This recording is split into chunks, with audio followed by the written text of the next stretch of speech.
Good morning. Ideal online classes में आपका स्वागत है। आज हम लोग साबित करने जा रहे हैं कि अवतल दर्पण में f बराबर r/2 कैसे होता है या r बराबर 2f।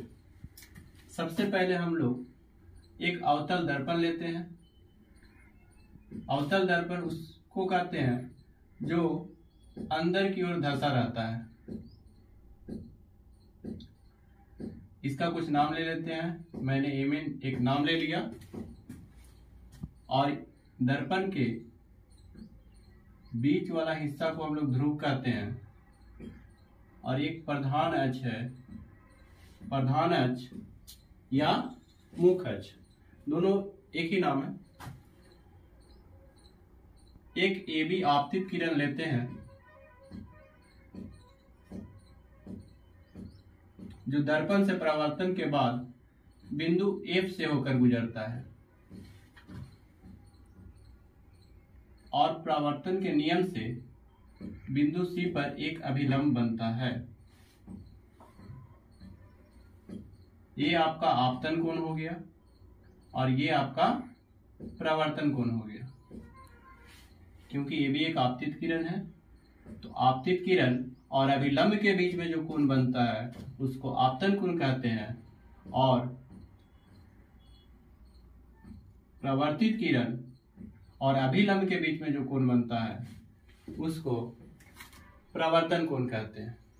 इसको हम लोग लिख भी सकते हैं किस तरीका से, माना कि A में एक अवतल दर्पण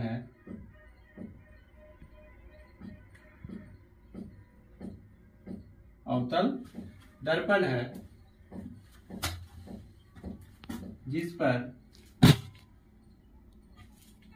AB आपतित किरण है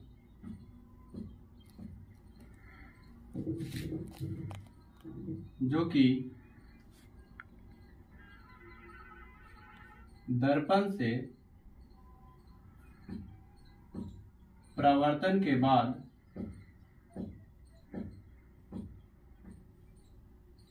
बिंदु F से होकर गुजरता है।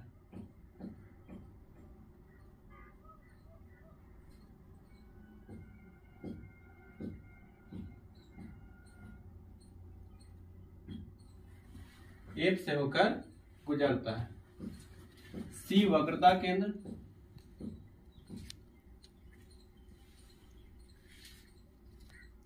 तथा P ध्रुव है।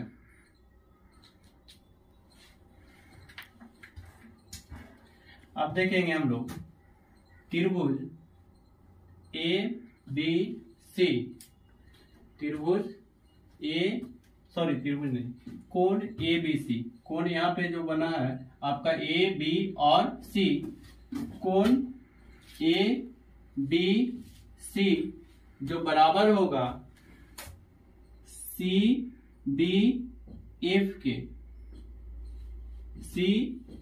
CABC बराबर होगा CBF के।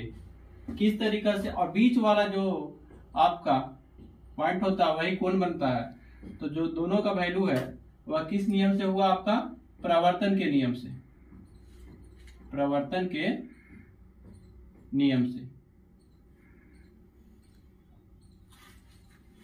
परावर्तन के नियम हम लोग जानते हैं कि जब भी कोई समतल दर्पण होगा तो अगर कोई भी किरण आपतित आ रही है तो दर्पण से परावर्तन के बाद और बीच में एक अभिलंब लेते हैं तो बीच का जो कोण बनता है, आपतित किरण ये हो गया आपका और ये हो गया परावर्तित किरण। तो आपतित किरण और ये आपका अभिलंब है। तो आपतित किरण और अभिलंब के बीच में जो कोण बना आपतन कोण हो गया और परावर्तित किरण और अभिलंब के बीच में जो कोण बना वह आपका परावर्तन कोण हो गया। तो यहाँ पर हम I जो है वह B के बराबर है।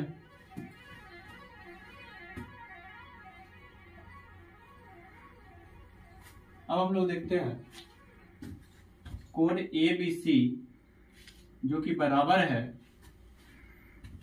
कोण BCF के, F से। किस तरीके से? एकांतर कोण के नियम से। एकांतर कोण क्या कहता है कि यदि कोई समानांतर रेखा हो और उसके बीच में कोई अगर लाइन खींचा जाए तो जो अंदर का कोण है ऑपोजिट डायरेक्शन में इस कोण के बराबर होगा।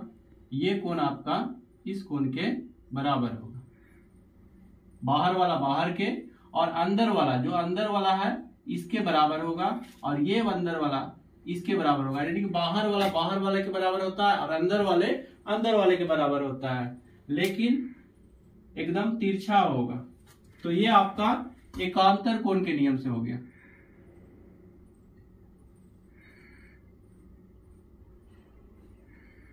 एकांतर कोण के नियम से, ठीक है।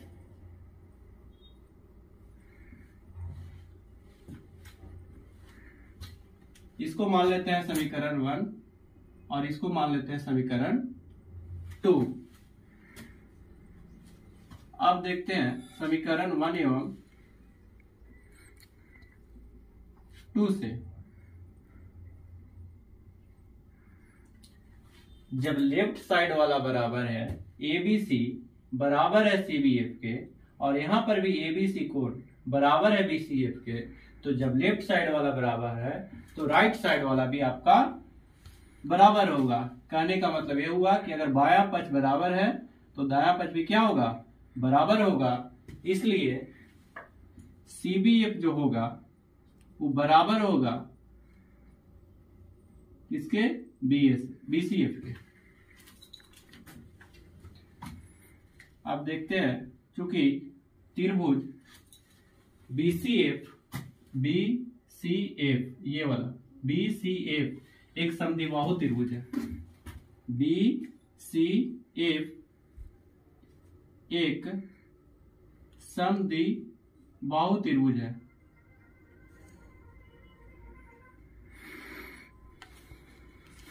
समद्विबाहु त्रिभुज किसको कहते हैं? तो यदि आपके पास कोई त्रिभुज है और मान लिया जाए इसका कोई भी नाम ले लेते हैं PQR, तो ये वाला कोण इसके बराबर होगा और ये वाला कोण इसके बराबर होगा, यानी कि PR बराबर हो जाएगा QR। ये हुआ आपका समद्विबाहु त्रिभुज। तो ठीक इसी तरीका से यहाँ पे BCF एक समद्विबाहु त्रिभुज है, तो इसकी भी दो भुजाएं क्या होगी? बराबर होगी। इसलिए BF बराबर CF। BF आपका ये वाला हो गया और CF आपका ये हुआ, तो BF बराबर CF, क्योंकि ये एक समद्विबाहु त्रिभुज है। अब देखेंगे कि B जो है, यदि B जो है ध्रुव P के, यदि B जो है ध्रुव P के, यदि B ध्रुव P के काफी निकट हो तो मान लिया जाए कि ये आपका B है। अगर B को यहाँ पे आपका फोकस था, यहाँ पे P है अगर, और यहाँ पे आपका B है, तब B को अगर और पास लेकर आए तो B जो है लगभग बराबर होगा, BP जो है वो लगभग बराबर होगा किसके? CF के।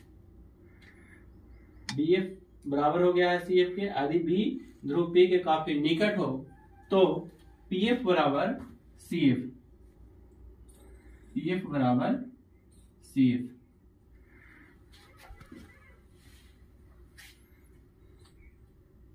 अब हम लोग देखते हैं कि ये आपका जो लाइन है PC जो है ये लाइन जो है PC और बीच पे क्या है आपका फोकस है। तो जो पीसी होगा वह सीएफ और पीएफ के योग के बराबर होगा। मान लिया जाए कि अगर सीपी का वैल्यू दिया हुआ है 6 और आपका ये वैल्यू दे दिया है सीएफ 2, तो ये कितना होगा 4 होगा, यानी कि दोनों को जोड़कर जो आएगा, ठीक है। तो वही पीसी बराबर हो गया क्या, सीएफ प्लस पीएफ। तो यहाँ पे देखते हैं पीएफ प्लस सीएफ बराबर क्या हो जाएगा, पीसी। पीएफ प्लस सीएफ बराबर पीसी। अब यहां पे देखते हैं हम लोग पीएफ बराबर पीएफ प्लस सीएफ जो है पीएफ के बराबर है, तो यहां पर हम लोग क्या लिख सकते हैं, सीएफ की जगह पे पीएफ लिख सकते हैं। बराबर क्या हो गया, पीसी। पीएफ और पीएफ कितना हो जाएगा, 2pf बराबर क्या हो गया, पीसी। 2pf बराबर क्या हो गया, पीसी। और 2pf, pf क्या है, ध्रुव से फोकस के बीच का जो दूरी होता है उसको हम लोग कहते हैं फोकस दूरी। ध्रुव P से फोकस के बीच के दूरी को हम लोग कहते हैं फोकस दूरी, और उसे हम लोग छोटा वाला f से लिखते हैं, दर्शाते हैं। और ध्रुव P से वक्रता केंद्र के बीच के दूरी को हम लोग वक्रता त्रिज्या कहते हैं, और उसको हम लोग दिखाते हैं, लिखते हैं r से, r से डिनोट किया जाता है। तो ये आपका साबित हो गया कि r बराबर 2f, और इसी को अगर हम लोग इस साइड में लिख देते हैं थोड़ा सा,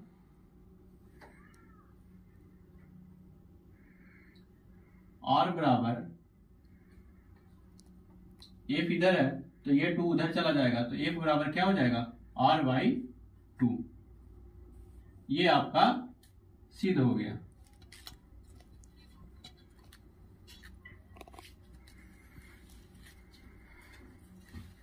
ये आपका सिद्ध हो गया। तो ये था अवतल दर्पण में प्रमाणित करें कि f बराबर r/2 कैसे होता है।